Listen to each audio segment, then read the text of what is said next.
오늘은 추수감사주일입니다. 이 추수감사주일에 해당하는 이 성경의 절기로는 특별히 장막절이 있습니다. 이 장막절은 여러 가지 이름으로 불려지는데요.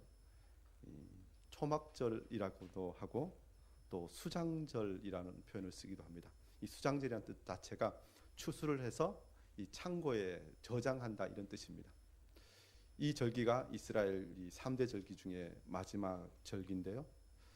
이 절기들을 하나님께서 우리에게 보여주신 것은 이 모든 절기를 통해서 하나님의 은혜를 우리가 누리고 찬양할 뿐만 아니라 오늘 이 시대에도 우리가 하나님께서 주시는 그 모든 은혜를 어떻게 누리고 또 어떻게 하나님께 나아갈 것인지에 대해서 잘 보여주는 이 교제라고 할 수 있습니다. 그런데 이것보다 더 중요한 것 중에 하나는 바로 이 모든 절기들을 통해서 예수님께서 이 땅에 오셔서 우리에게 어떻게 구원을 베푸시고 그 사역을 어떻게 하시고 또 우리에게 그 은혜를 어떻게 주실 것인지에 대해서 미리 보여주신 예표라고 할 수 있다는 것입니다. 특별히 이 장막절이 성경의 날짜로 하면요 7월 15일 날 합니다. 이게 음력이어서 지금으로 우리 양력으로 하면 10월 달쯤 되죠. 그런데 이 7월 15일 장막절이 시작되기 전에 무슨 절기가 있냐면요. 먼저 7월 1일은 나팔절입니다. 온 이스라엘을 향해서 나팔을 불면서 이 절기가 시작되었음을 선포하는데요. 그리고 7월 10일이 되면 무슨 절기가 있냐면 대속죄일이 있습니다. 매번 뭐 안식일마다 제사하면서 이 속죄를 하지만 이 대속죄일은 1년에 한 번 대제사장이 지성소에 들어가서 모든 백성들의 죄를 가지고 하나님께 속죄하는 날입니다. 이렇게 대속죄일이 끝난 이후에 이제 장막절이 시작된다는 것입니다. 이 절기를 보면요, 천국의 모든 백성들이 들어가는데 그 들어가기 전에 분명히 해결해야 될 것이 있는데 그것이 바로 죄라는 것입니다. 이 죄의 문제를 해결하지 않고는 하나님의 나라에 들어갈 수 없다는 것입니다. 그래서 하나님께서는 절기를 만드셔서 이 대속죄일에 대제사장이 모든 백성의 죄를 하나님께 가지고 나와서 해결하라는 것입니다. 심지어 대제사장이 그 삶이 부정하여서 그 죄를 가지고 하나님께 나아가면 하나님께서 지성소에서 그 대제사장을 치셨다고 합니다. 그만큼 죄의 문제는 심각한 문제입니다. 죄의 문제를 해결하지 않고는 하나님 앞으로 나아갈 수 없다는 것입니다. 그리고 이 죄의 문제를 위해서 우리 주님께서 이 땅에 오셔서 우리에게 그 모든 뜻과 또 그 사랑을 보이시고 그 문제를 해결하시기 위해서 십자가를 지셨다는 것입니다. 그래서 이 구약의 모든 절기와 이 신약의 예수님의 사역은 연결되어 있습니다. 특별히 예수님께서 오늘 우리가 계속 살펴본 것처럼 이 마가복음 지금 14장 말씀을 보고 있는데요. 예수님께서 십자가를 향해서 나아가시는데 그 모든 사역이 바로 하나님께서 이 구약의 모든 것들을 통하여 미리 말씀하신 것이고 예수님께서는 그 말씀을 이루시기 위하여 또 그 모든 말씀을 이루시고 우리를 구원하시기 위해서 그 십자가의 길을 걸어가셨다는 것입니다. 오늘 우리는 이 말씀을 통해서 다시 한번 하나님께서 우리에게 주신 은혜가 얼마나 크고 놀라운지 또 우리가 그 은혜 가운데 어떻게 살아야 할지에 대해서 함께 생각하기를 원합니다. 특별히 오늘 14장 12절 말씀부터는요. 우리가 주님께서 그의 제자들과 함께 성찬을 나누신 이야기를 우리가 살펴보게 됩니다. 이 말씀을 통해서 다시 한번 주님의 그 십자가와 그 고난과 그 사역의 의미를 제대로 깨닫고 하나님 앞에 진정한 예수 그리스도의 제자답게 살아가는 우리 모두가 되기를 원합니다. 오늘 주님의 마지막 만찬을 통해서 우리는 무엇을 깨닫고 확신해야 합니까? 먼저는 예수님은 유월절 어린 양으로 준비되셨으며 대속의 제물이 되셨다는 것을 우리가 기억해야 합니다. 아까 절기의 말씀을 드렸는데요. 이스라엘 절기는 유월절 그리고 맥주절 그리고 마지막 수장절 이렇게 3대 절기가 있습니다. 그래서 예수님께서 그 모든 절기를 그야말로 합쳐서 한 사역으로 이루셨는데요. 그것이 바로 십자가 사역이라는 것입니다. 오늘 본문 말씀은 무교절의 첫날 곧 유월절 양 잡는 날에라는 단어로 시작합니다. 이 말씀이 시작된 것은 그야말로 예수님의 이 십자가 사역이 바로 이 유월절 양 잡는 날과 연결되어 있다는 것입니다. 그래서 예수님께서는 십자가를 지시면서 유월절 어린 양이 되시며 또 더 나아가서 이 대제사장으로서 모든 백성을 위하여 단번에 그 모든 제사를 드리신, 아까 말씀드린 이 대속죄의 모든 사역을 단번에 다 이루셨다는 것을 오늘 말씀을 통해 우리에게 가르쳐 줍니다. 예수님은 바로 이 일을 위해서 우리에게 오셨고 또 이 일을 이루셨다는 것입니다.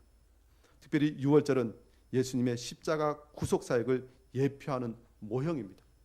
구약의 모든 이 절기와 또 사역들은요, 예수님의 그 일에 대해서 이 그림자와 이 모형이라고 이야기합니다. 히브리서 10장 1절에 이렇게 말씀합니다. 율법은 장차 올 좋은 일의 그림자일 뿐이요 참 형상이 아니므로 해마다 늘 드리는 같은 제사로는 나오는 자들을 언제나 온전케 할 수 없느니라라고 말씀합니다. 구약의 모든 제사는 그래서 불완전합니다. 참 형상, 참 사역이 남아 있다는 것입니다. 그런데 그 미리 그림자와 모형과 같은 것을 왜 보여주셨냐면, 참 형상이 올 때 이 분이 참 메시아고 이렇게 하는 것이 참으로 하나님께서 기뻐 받으시는 제사구나라는 것을 보고 알 수 있도록 하기 위해서 미리 그림자를 보여주셨다는 것입니다. 그래서 우리가 하나님의 말씀을 제대로 잘 공부해야 합니다. 알아야 합니다. 하나님을 알아야 합니다. 우리 자신이 어떤 존재인지 알아야 하나님을 제대로 예배할 수 있고 하나님께서 우리에게 오실 때 우리가 제대로 영접할 수 있다는 것입니다. 유월절이 어떤 날입니까? 이스라엘 백성들이 애굽에서 종살이 하다가 신음 가운데 부르짖을 때 하나님께서 그의 백성들을 구원하여 주신 절기입니다. 민수기 28장 16절은 이렇게 말씀합니다. 첫째 달 14째 날은 여호와를 위하여 지킬 유월절이며 라고 말씀합니다. 이 유월절의 의미에 대해서 무엇을 우리에게 가르쳐 주냐면요, 신명기 16장 1절도 말씀합니다. 이는 아비벌의 내 하나님 여호와께서 밤에 너를 애굽에서 인도하여 내셨습니다. 여호와께서 자기의 이름을 두시려고 택하신 곳에서 소와 양으로 내 하나님 여호와께 유월절 제사를 드리되라고 말씀합니다. 그리고 3절에 이렇게 말씀합니다. 유교병을 그것과 함께 먹지 말고 이래 동안은 무교병 곧 고난의 떡을 그것과 함께 먹으라. 이 고난의 떡이라는 표현을 쓰고 있죠. 무교병은 이 발효되지 않는, 누룩을 넣지 않은 반죽으로 만든 떡입니다. 이스라엘 백성들이 그 떡을 먹은 이유는 그 떡을 먹을 때 이 맛이 없죠. 혹시 여러분 이 제과점이나 뭐 여러분이 직접 혹시 빵을 만드셨을 때 빵이 이렇게 발효되지 않으면 딱딱합니다. 씹기 참 힘듭니다. 그래서 이걸 누룩을 내서 부드럽게 만듭니다. 그래서 이 무교병을 먹는다는 것은 사실 힘듭니다. 고난의 떡이죠. 그래서 이 무교병은 고난의 떡입니다. 이 고난이란 단어와 예수님의 십자가란 단어가 연결됩니다. 예수님께서 십자가의 그 고난을 당하실 것을 사실 이 유월절부터 미리 우리에게 보여주신다는 것입니다. 그리고 이 유월절의 모든 절기를 통해서 예수님께서 행하시는 그 모든 구원의 사역이 얼마나 놀라운지 우리에게 가르쳐 줍니다. 특별히 예수님께서 스스로 유월절 어린 양이 되셔서 그의 백성들을 위하여 대속하셨다는 것입니다. 이 대속죄일의 이 제사는요, 대제사장이 백성들의 전체의 죄를 가지고 하나님께 나아간다면, 유월절은 백성의 전체의 절기지만 사실 한 사람 한 사람이 굉장히 개인적인 일입니다. 모든 이스라엘 백성이라고 해서 구원받은 것은 아닙니다. 이스라엘 백성 중에서 자기 집에 이 문설주와 임방에 양의 피를 바른 사람은 살았지만 그것을 바르지 않은 사람은 살지 못했습니다. 그러니까 이 모든 백성이라 백성 가운데 아주 어떤 분에서는 개인적이라는 것입니다. 그리고 그 양의 피에 의지한 사람은 생명을 얻었다는 것입니다. 예수님께서는 바로 이 유월절 어린 양이 되셨다고 성경은 말씀합니다. 특별히요, 이 구약의 모든 말씀은 예수님이 유월절 양으로 준비되셨음을 보여줍니다. 오늘 이 14장 이 13절 말씀부터 계속 보면요, 이 어떤 단어가 계속 등장하냐면요, 준비한다는 단어가 등장합니다. 이스라엘 백성들은 유월절을 지키기 위해서 오래전부터 준비합니다. 특별히 하나님께서 이스라엘 백성들에게 너희는 1년에 3차례 여호와께 얼굴을 보일지어다 라는 명령을 하십니다. 그러니까 이스라엘 백성들이 각 땅에 가서 살지라도 각 1년에 3차례는 예루살렘 성전에 나와서 이 하나님께 자신의 얼굴을 보이라고 말씀합니다. 예루살렘에 올라가는 것 쉽지 않습니다. 여러분 오늘 교회 오실 때 몇 시간 전부터 준비하셨나요? 여러분 모두 다 어제부터 마음으로 준비하신 줄 압니다. 이런 저런 것들 준비하시고 오늘 아침에 이렇게 오셨죠? 몇 시간 걸리셨나요? 올라오시면서 어떤 준비와 마음으로 나왔습니까? 그런데 이스라엘 백성들은요, 유월절을 지키기 위해서 준비하는데 언제부터 준비해야 되냐면 예루살렘에서 일주일 동안 유월절을 지킵니다. 일주일 동안. 그러려면 일주일 동안 그야말로 먹고 지낼 모든 것들을 미리 준비해야 합니다. 그것만 준비해야 되나요? 자기 집에서 예수님께 사시던 나사렛이라고 치면 나사렛에서 예루살렘까지 오려면 열심히 걸어서 4, 5일 이상 걸립니다. 아이도 좀 딸려 있으면 일주일 이상 걸립니다. 그러니까 예루살렘으로 올라오기 위해서 그 일주일이 그야말로 가는 길 자체가 굉장히 오랜 시간이니까 그 시간을 또 준비하기 위해서는 또 한참 전부터 준비해야 됩니다. 그러니까 유월절이 한 달 남았으면 그때부터 사실 정신 없습니다. 여러분 또 우리가 일상으로 명절 준비하려고 언제부터 준비합니까? 추석이나 설날 같은 건 좀 금방 준비하시는 분도 있지만 보통 마음으로 부담스럽게 좀 오래전부터 준비하잖아요. 이스라엘 백성은 그것보다 훨씬 더 오래전부터 준비했다는 것입니다. 그러니까 이스라엘 백성들이 이 절기를 지키려면요, 거의 한 달 이상을 사실 아무 일도 못하고 그 일만 해야 됩니다. 그래서 이 북쪽 이스라엘에서 여로보암이 제일 먼저 왕이 되면서 백성들의 마음을 살려고 우리 유월 절기를 한 달 늦춰줄 테니까 특별히 이 추수 때 있는 이 장막절을 늦춰줘 버리. 그러니까 백성들이 얼마나 좋아하는지 모릅니다. 이 힘든 것을 늦춰주다니. 그 정도로 부담스럽게 준비해야 되는 것이 유월절입니다. 어떤 때는 기쁨으로 준비하지만 부담스러울 때 있었을 것 같습니다. 이스라엘 백성들은 그렇지만 민족적으로 이 유월절을 거의 다 준비합니다. 혹시 유월 예수상까지 못 와도 자기 집에서라도 이 유월절은 꼭 어떻게든지 지키려고 힘씁니다. 그런데 이 유월절을 지키기 위해서는 꼭 필요한 것이 있죠. 바로 이 유월절의 이 양과 또 함께 먹을 음식들입니다. 제자들이 이 나사렛에서부터 갈릴리를 다니면서 또 요단강을 지나 온 이스라엘 다니면서 예수님께 특별히 많은 짐들을 가지고 다니지 않으셨으니까 이들은 가는 곳마다 어떤 사람들을 만나서 대접받고 또 그렇게 하면서 여행을 하시면서 전도하셨습니다. 그렇지만 유월절 되니까 백성들이 제자들이 모두 다 유월절을 준비해야 되는데 어떡하지? 다 걱정하고 있었을 것입니다.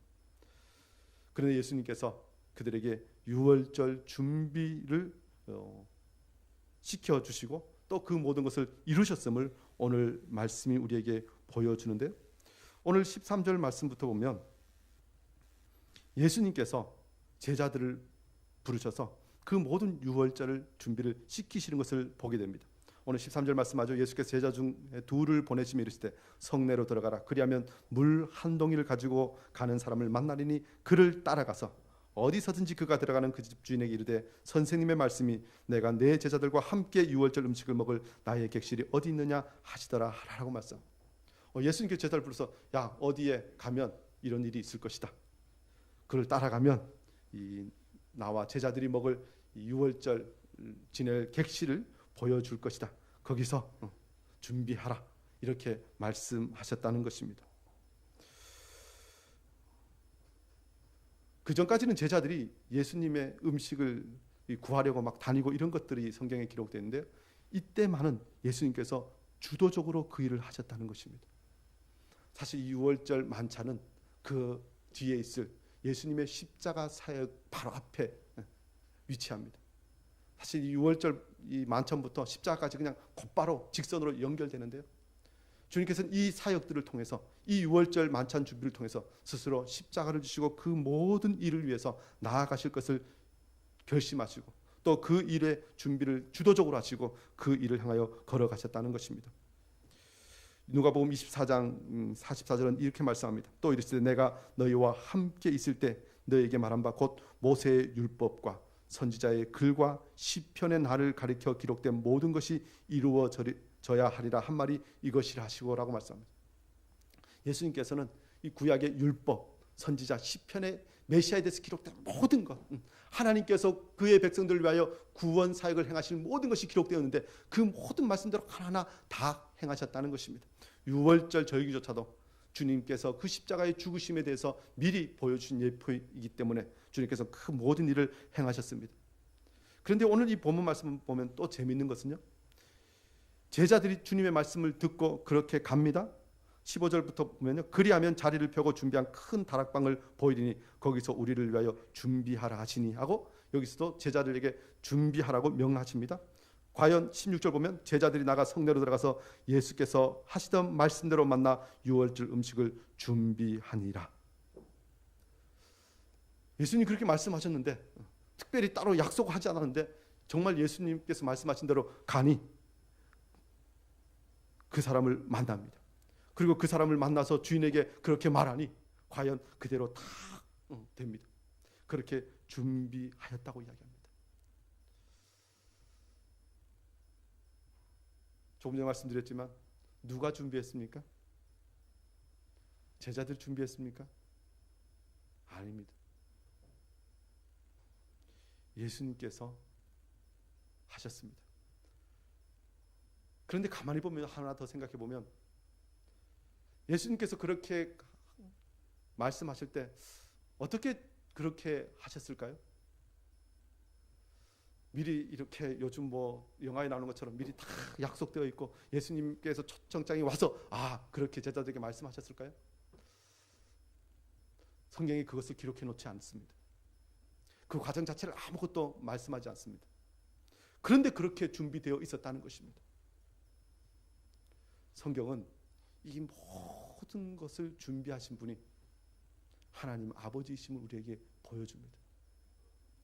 예수님께서 유월절 제물이 되시기 위해서 준비한 모든 것이 바로 하나님께서 예비하신 것이라는 것입니다. 특별히 준비라는 단어와 연결되는 재미있는 사건이 하나 있습니다. 뭐 재미있다기보다는 굉장히 의미 있는 사건이죠. 아브라함이 자기의 아들 이삭을 하나님께 바칩니다. 그런데 하나님께서 그 손을 멈추시고 내가 너의 사랑을 너의 믿음을 보았다 라고 말씀하시고 그에게 옆에 있는 무엇을 보여주시냐면요, 숫양을 보여주십니다. 그래서 아브라함이 그 숫양을 자기의 아들을 대신하여 번제로 드립니다. 그래서 성경의 표현 보면요, 창세기 12장 14절에요 아브라함이 그 땅 이름을 여호와 이레라 하였으므로 오늘날까지 사람들이 이르기를 여호와의 산에서 준비되리라 하더라. 하나님께서 이삭을 대신해서 수장을 미리 준비해 놓으셨습니다. 그런데 그 사건이 바로 이 아브라함이 자신의 아들 이삭을 하나님께 드린 그 사건과 연결됩니다. 하나님께서 제물을 준비하셨다는 것입니다. 예수님이 십자가를 지시는 그 사건은 이미 창세 전부터 하나님께서 예비하시고 준비하시고 그 일을 이루어 가셨습니다. 창세기부터 말라기까지 모든 성경의 기록은 하나님께서 그 십자가를 준비하셨음을, 자신의 독생자 예수 그리스도를 이 땅에 보내시기 위해서 우리를 대신하여 십자가를 지게 하시기 위해서 그 모든 일을 준비하셨음을 우리에게 말씀합니다. 사실 이 사건을 기록한 사람이 누굽니까? 마가입니다. 이 준비했던 이 다락방이 누구네 집이냐? 우리가 잘 알듯이 이 사도행전까지 보면 이 집이 오늘 성경을 기록한 마가의 집이었다고 합니다. 마가가 예수님께서 자신의 집에 와서 이 최후의 만찬을 하시고 또 이후에 이 사도행전 초기에 120명의 예수의 제자들이 모여서 기도하고 또 그곳에서 성령의 강림하심과 그 은혜를 충만히 받았음을 다 보고 말씀을 기록합니다. 만약에 이것이 어떤 인위적인 것이었다면 마가가 다 알았을 것입니다. 이렇게 기록하지 못했을 것입니다. 그런데 하나님께서 놀랍게 이 모든 일을 역사하셨음을 그야말로 집주인의 아들이 보고 지금 이렇게 이야기합니다. 주님께서 우리를 위해서 그 모든 일들을 준비하셨습니다. 저는 이 말씀 보면서요, 예수님께서 우리를 위해서 자신을 내어주시기 위해서 이렇게 오랫동안 정말 모든 것을 완벽하게 준비하셨는데 우리는 과연 주님을 위해서 얼만큼 나 자신을 드리고 있는가? 우리가 예배를 위해서 얼마나 준비하고 더 나아가서 주님의 다시 오심을 우리가 어떤 마음으로 준비하는가? 우리가 하나님의 사랑을 제대로 받았다면 우리가 제대로 준비하는 자들이 되기를 원합니다. 그래서 주님께서 이렇게 모든 것을 하신 것은요, 바로 언약하신 말씀대로 자신을 온전히 하나님께 희생제물로 드리기 위해서 이 일을 하셨다는 것입니다. 오늘 17절부터 21절 말씀 보면요, 예수님께서 그의 제자들과 함께 이 성찬을 나누시기 전에 이 사건을 말씀합니다. 오늘 17절 말씀 보면 저물매 그 12를 데리시고 가서라고 말씀합니다. 저물매, 이 시간을 따라서 지금 계속해서 말씀하죠. 그 12, 수많은 제자 있지만 주님께서는 12를 특별히 따로 데리고 다니셨습니다. 그런데 그 식사를 하시기 전에 오늘 18절에 이렇게 말씀합니다. 다 앉아 먹을 때 예수께서 이르시되 내가 진실로 너희에게 이르노니 너희 중에 한 사람 곧 나와 함께 먹는 자가 나를 팔리라 하신대. 예수님께서 자신을 팔 사람을 아셨다는 것입니다. 우리 식사 자리에 보면 어떤 식사 자리에 참여하기를 원하십니까? 사실 다 좋은 사람들과 함께 식사하면 참 좋습니다만 누가 혹시 그 중에 나 싫어하는 사람 있으면 괜히 가기 싫죠.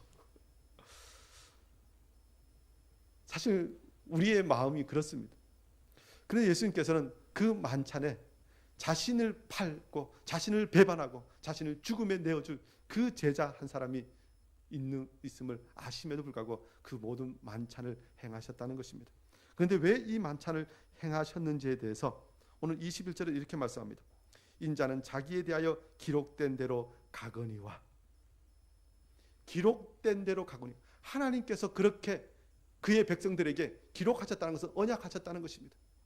하나님께서 이 모든 언약을 그렇게 이루어 가실 것을 말씀하셨기 때문에 주님은 그 십자가, 그 만찬, 그 자리에 나아가셨다는 것입니다.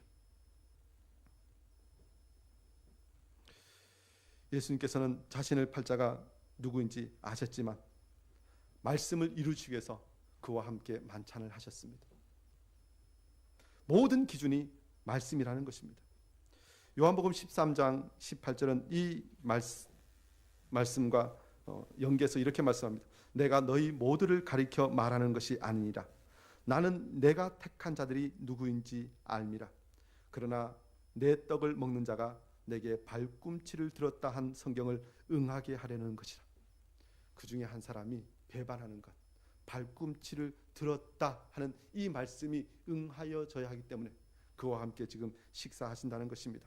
특별히 이 말씀은 시편 41편 9절 말씀과 연결되어 있는데요. 내가 신뢰하여 내 떡을 나눠 먹던 나의 가까운 친구도 나를 대적하여 그의 발꿈치를 들었나이다. 그의 발꿈치를 들고 주님을 배반하는 것들이 예언되어 있기 때문에 이미 시편에 약속하신 것이기 때문에 그와 함께 이 만찬을 하신다는 것입니다. 주님은 모든 것의 기준이 하나님의 말씀이었습니다. 약속하신 것을 이루시는 것이었습니다. 이 발꿈치라는 단어도요, 우리가 기억하죠. 창세기 3장 15절 말씀 보면요, 내가 너로 여자와 원수가 되게 하고 내 후손도 여자와 원수가 되게 하리니 여자의 후손은 내 머리를 상하게 할 것이요 너는 그의 발꿈치를 상하게 할 것이니라. 이미 창세기 3장 15절에 이 말씀을 하셨습니다. 사탄이 발꿈치를 상하게 할 것이란 그 말씀, 시편의 말씀, 그리고 오늘 이 말씀이 다 연결됩니다. 주님은 이 모든 말씀을 이루시기 위해서 그 일을 하셨습니다. 그런데 이 말씀을 들은 제자들의 반응이 어떤 것은 참 재밌습니다. 오늘 19절 보면요, 이 너희 중에 한 사람이 나를 팔리라 하시니까 19절 보면 그들이 근심하며 하나씩 나는 아니지요 하고 말하기 시작하니, 제자들이 나는 아니지요 말하기 시작했다는 것입니다. 좀 이상하지 않습니까? 너희 중에 하나가 나를 팔리라 그러는데 제자들이 나는 아니지요. 아주 믿음이 세서 이런 고백을 했을까요? 저는 아닌 것 같습니다. 주님께서 십자가에 달리신다는 말씀을 하시자, 십자가에 죽으시라는 말씀하시자, 제자들도 한 마음 한 구석이 흔들리지 않았을까요? 불안하지 않았을까요? 혹시 내가 예수님을 파는 것이 아닌가? 지금 이미 이 가룟 유다는 그 마음에 작정하고 기회를 봅니다. 특히 다른 성경 보면 사탄이 이미 그 마음에 들어갔다고 이야기합니다. 그러나 다른 제자들도 정도는 다르지만 나는 아니죠 묻는 것, 그 말을 보면 온전한 믿음으로 주님 곁에 있지 않다는 것입니다. 어떤 분은 제자들도 늘 주님을 배반할 상황이라는 것입니다. 아니나 다를까요? 예수님이 로마 군병에게 잡혀가시자 제자들이 어떻게 합니까? 그야말로 뒤도 안 돌아보고 도망갑니다. 늘 배반합니다. 우리는 오늘 이 모습 보면서 우리 자신을 살펴보아야 할 줄 믿습니다. 우리 자신의 믿음이 얼마나 가벼운지, 우리의 행위가 얼마나 완악하고 패역한지 우리가 볼 수 있어야 합니다. 그렇지만 가룟 유다처럼 그 길을 끝까지 그냥 가다가 멸망하는 자가 아니라 다른 제자들처럼 연약한 가운데 다시 한번 주님의 약속의 말씀 부여잡고 주님 앞에 나아갈 때 주님께서 우리를 용서하시고 우리에게 힘주시고 우리에게 승리를 주실 것을 믿고 나아가는 진정한 예수의 사람들이 되기를 원합니다. 주님께서는 그 언약의 말씀이 온전히 성취되도록 하기 위해서 그 십자가를 지셨다는 것입니다. 저와 여러분의 삶의 기준이 무엇이 되어야 합니까? 저와 여러분의 삶의 기준은 하나님의 말씀이 우리의 삶 가운데 온전히 성취되는 것이 우리의 삶의 목표가 되어야 하고 기준이 되어야 합니다. 세상의 어떤 이야기가 아니라, 어떤 가르침과 교훈이 아니라 우리의 삶의 기준은 오직 하나님의 말씀이 되어야 합니다. 주님께서 언약의 말씀대로 살아가셨다면 그의 제자된 우리도 하나님의 말씀대로 온전히 살아가는 복된 인생이 되어야 할 줄 믿습니다. 주님께서 이것이 얼마나 중요한지 이것을 그야말로 우리 요즘 말로 하면 시청각 교제로 우리에게 보여주신 것이 바로 최후의 만찬입니다. 모든 것을 우리가 오랫동안 기억하고 제대로 주님의 말씀대로 살아가도록 하시기 위해서 성찬을 통해서 우리에게 가르쳐 주십니다. 주님의 마지막 만찬을 통해서 우리가 다시 한번 기억해야 될 것은요, 우리가 주님과 더욱 연합되어 주의 죽으심을 오실 때까지 전하는 자가 되어야 한다는 것입니다. 오늘 22절은 이렇게 말씀합니다. 그들이 먹을 때 이제 먹기 시작합니다. 그런데 주님께서 다른 때와 다르게 특별한 일을 행하십니다. 그것이 무엇이냐면요, 22절 말씀 보면 예수께서 떡을 가지사 축복하시고 떼어 제자들에게 주시며 이르시되 받으라, 이것은 내 몸이니라 하시고 라고 말씀합니다. 주님께서 다른 식사 시간과 다르게 특별한 일을 행하셨습니다. 그런데 그 의미를 주님께서 직접 가르쳐 주십니다. 그런데 이 주님의 이 최후의 만찬이요, 오늘 이 시대 우리가 우리 교회에서는 매월 마지막 주에 시행하는 이 성찬으로 드러납니다. 이 성찬을 우리에게 주신 분명한 목적이 있습니다. 사실 우리에게 믿음이라는 것이 얼마나 가벼운지 바로 앞에 제자들의 모습을 통하여 보았습니다. 가룟 유다의 모습을 통하여 보았습니다. 오늘 아침까지도 주님 없이는 살 수 없다고 이야기하던 자들이 조금만 지나면 그냥 그 믿음이 어디 갔나 하고 그냥 다 사라지는 것이 인생입니다. 어제까지도 뜨겁게 사랑하다가 오늘은 서로 못 죽일 것처럼 싸우는 것이 인생입니다. 우리의 기억, 우리의 감정, 정말 하루아침에 사라질 안개와 같습니다. 그런데 이런 우리를 주님께서 아시고요, 주님의 십자가의 죽음이 무엇인지 우리에게 분명하고 확실하게 기억되게 하시고 가르쳐 주시기 위해서 성찬을 주셨다는 것입니다. 하이델베르그 이 요리 문답에 보면요, 주님께서 왜 성찬을 주셨는가에 대해서 먼저 무엇을 가르치냐면요, 우리가 이 성찬, 이 떡을 보면서 이걸 확실히 우리가 보는 것처럼 주님의 죽으심이, 주님께서 우리를 위하여 대속하심이 확실하다는 것을 우리에게 보여주시기 위해서 그렇게 하셨다는 것입니다. 또 우리가 이 떡을 먹는 것, 그리고 이것을 우리가 느끼고 맛을 보고 이걸 확실하게 씹어 삼키는 것을 통해서, 마시는 것을 통해서 주님의 죽으심이, 대속하심이 이렇게 확실하게 우리의 감각으로 우리가 기억되고 온전하다는 것을 가르쳐 주시기 위해서 일을 하셨다는 것입니다. 제 계획으로는 다음 연도에 이 하이델베르그 요리 문답을 가지고 말씀을 나누려고 합니다. 우리가 믿는 것이 무엇인지, 우리의 신앙생활은 무엇인지 쭉 가르쳐 주는데, 우리가 제 계획으로는 한 몇 번 좀 반복해서 했으면 좋겠다는 생각이 있습니다. 중요한 건 우리가 우리의 신앙생활이 어떤 의미가 있는지 제대로 배워야 제대로 신앙생활을 할 수 있습니다. 우리가 늘 성찬을 대하는데요, 성찬을 대할 때도 우리가 성찬의 의미가 무엇인지 제대로 알아야 이 은혜를 제대로 누릴 수 있고 믿음의 승리를 할 수 있다는 것입니다. 주님께서 무엇을 먼저 가르쳐 주십니까? 제자들에게 떡을 떼어 주시며 이르시되 받으라, 이것은 내 몸이니라. 떡을 주시면서 이것이 내 몸이라고 말씀하셨다는 것입니다. 특별히 6월절에는 이 고난의 떡을 먹으면서 애굽에서 그의 백성들을 건져주신 하나님의 은혜를 기억하게 합니다. 그리고 오늘 우리가 이 고난의 길을 걸어가지만 곧 주님께서 약속하신 떡과 그 영원한 양식을 우리가 먹을 것을 우리가 바라보면서 이 고난의 길을 걸어가라는 것입니다. 그런데 특별히 이 이스라엘 백성들에게 이 생명의 양식을 주신 것이 있죠. 그것이 무엇입니까? 바로 만나입니다. 이 만나를 주시면서 주님께서 무엇을 말씀하십니까? 사람이 떡으로만 살 것이 아니요 하나님의 말씀으로 살 것을 우리에게 가르쳐 주십니다. 그런데 이 말씀과 동일하게 요한복음에 주님께서 무엇을 말씀하시냐면요, 요한복음 6장 48절에 내가 곧 생명의 떡이니라. 너희 조상들은 광야에서 만나를 먹어서도 죽었거니와 이는 하늘에서 내려오는 떡이니 사람으로 하여금 먹고 죽지 아니하게 하는 것이라 라고 말씀합니다. 예수님 자신이 생명의 떡이라고 말씀하시면서 이것을 먹으면 죽지 않을 것이라고 말씀합니다. 나는 하늘에서 내려온 살아있는 떡이니 사람이 이 떡을 먹으면 영생하리라. 내가 줄 떡은 곧 세상의 생명을 위한 내 살이니라. 주님께서 십자가에 자신을 내어주시면서 내가 너희들에게 참 생명을 주기 위해서 이것을 내어주는데, 이것을 기억하기 위해서 늘 우리가 성찬을 대하면서 이것을 묵상하고 이 진리를 깨닫고 이 은혜 안에 들어가라는 것입니다.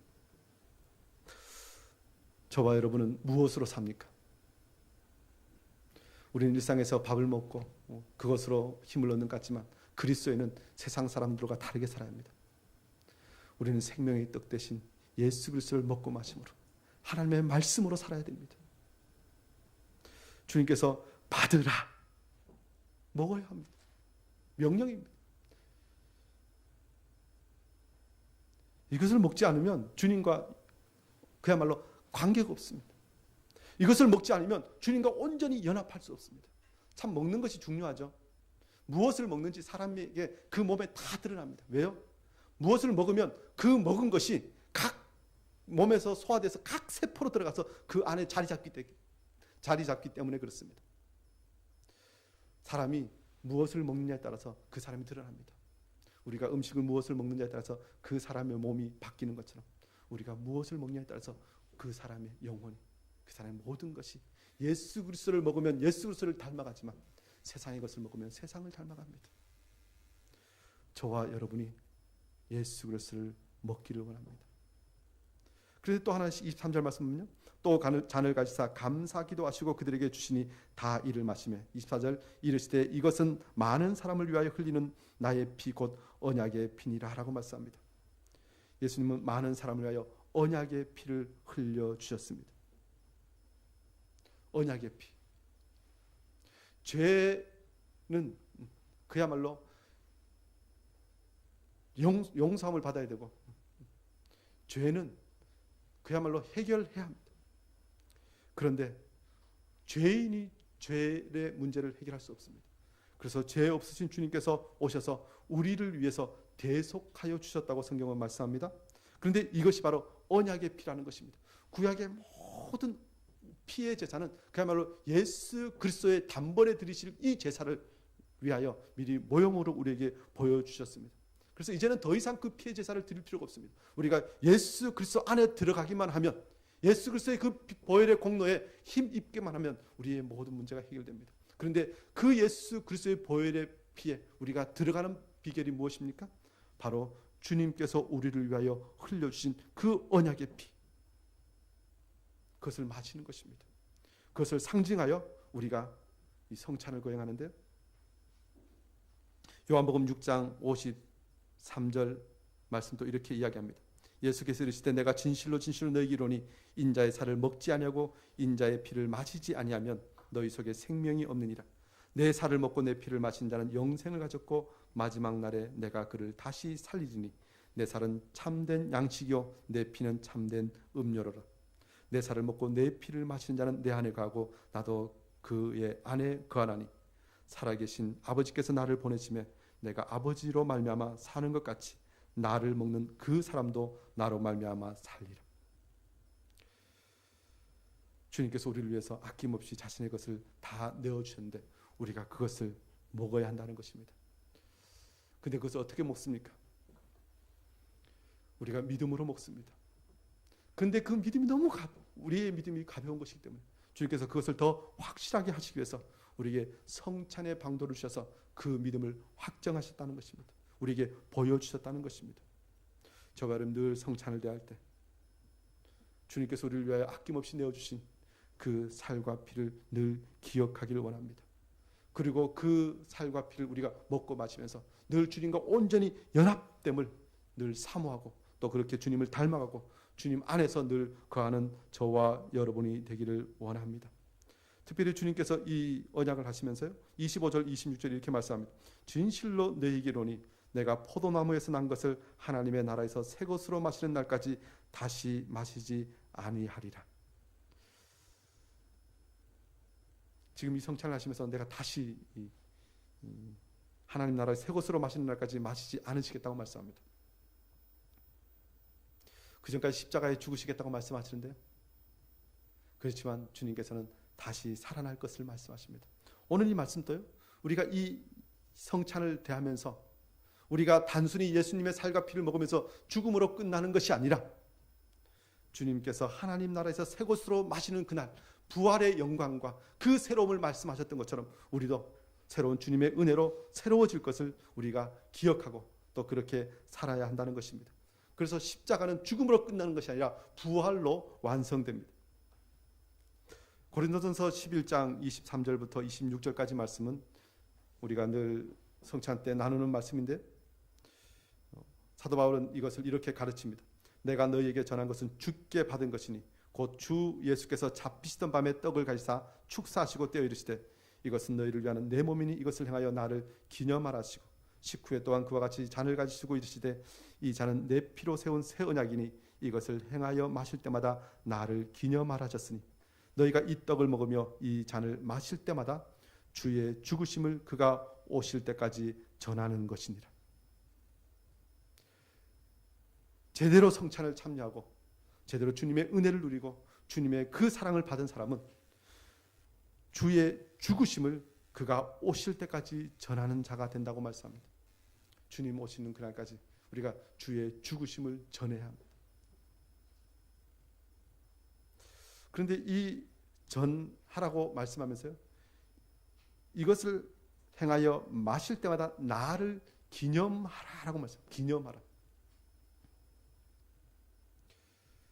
우리가 성찬을 할 때 이 성찬과 이 성찬의 떡이 이 포도주가 정말 예수님의 살과 피로 바뀌는 것이 아닙니다. 우리는 이것을 기념하는 것입니다. 그래서 이 성찬을 대할 때 우리의 십자가 사역 전체를 우리가 기억해야 됩니다. 그리고 이 십자가 사역을 늘 묵상할 때마다 하나님께서 우리를 위하여 예배하신 모든 것을 우리가 기억하고 주님 앞에 예배하는 자가 되어야 한다는 것입니다. 오늘 이 말씀 통해서 주님께서 이루신 그 십자가의 구속사역이 얼마나 놀라운지, 그 은혜가 얼마나 큰지 다시 한번 기억하는 저와 여러분 되기를 원합니다. 그리고 이 복음을 전하는 저와 여러분 되기를 원합니다. 오늘 말씀처럼 주님께서는 십자가를 지시기 위해서, 우리 하나님께서는 예수 그리스도를 십자가에 내어주시기 위해서 그 모든 것을 준비하셨습니다. 저와 여러분의 모든 삶도 그렇게 주님 오시는 그날까지 주님의 죽으심을, 주님의 부활하심을 온전히 전함으로 주의 다시 오심을 준비하는 복된 인생 되기를 원합니다. 주님께서 그 언약의 말씀대로 한 걸음 한 걸음 모든 것을 행하셨던 것처럼 우리도 우리의 삶의 걸음걸음마다 나의 생각, 나의 판단이 아니라 하나님의 말씀에 온전히 의지하여서 그 말씀의 빛을 따라 걸어감으로 주님의 뜻을 이루는 복된 인생 되기를 원합니다.